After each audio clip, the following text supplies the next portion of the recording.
అనగనగా ఒక పాస్టర్ గారు ఒక ఇంటికి భోజనానికి వెళ్ళారంట. సో చక్కగా ప్రేయర్ చేసుకున్నారు. పాస్టర్ గారికి భోజనం పెట్టారు.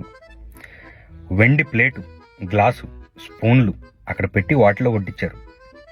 సో పాస్టర్ గారు తినేశారు, వెళ్ళిపోయారు. తర్వాత ఇవిడు మొత్తం చదువుకునేటప్పుడు వెండి స్పూన్ ఒకటి కనిపించలేదంట. మొత్తం వెతికారు. భార్య, భర్త, పాస్టర్ గారు వీళ్ళు తప్ప ఇంకెవరు లేరు. సో వీళ్ళకి ఒక్కటే డౌట్, పాస్టర్ గారు ఏమన్నా తీసుకెళ్లారా అని. కానీ చక్కగా వాక్యం చెప్తారు, ఆయన ఎందుకు స్పూన్ తీసుకెళ్తారని వీళ్ళకేం అర్థం కావట్లా. ప్రతి వారం చర్చికి వెళ్తున్నారే కానీ మైండ్లో అంత స్పూనే.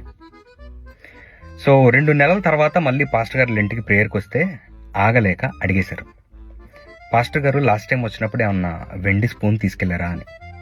అప్పుడు పాస్టర్ గారు అన్నారంట, నేను ఎక్కడికి తీసుకెళ్లేదు, ప్రేయర్ చేసుకునేటప్పుడు కళ్ళు మూసుకున్నారు కదా, కామ్గా మీ బైబిల్లో పెట్టా.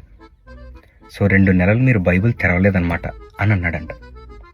వీళ్ళిద్దరికీ సౌండ్ లేదు, అలా దొరికిపోయారు. కానీ మనందరికీ అలాంటి సిచ్యువేషన్ వస్తుందో లేదో తెలియదు. దేవుడు మాత్రం అన్నీ చూస్తున్నాడు.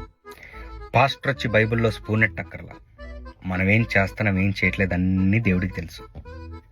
జాగ్రత్త.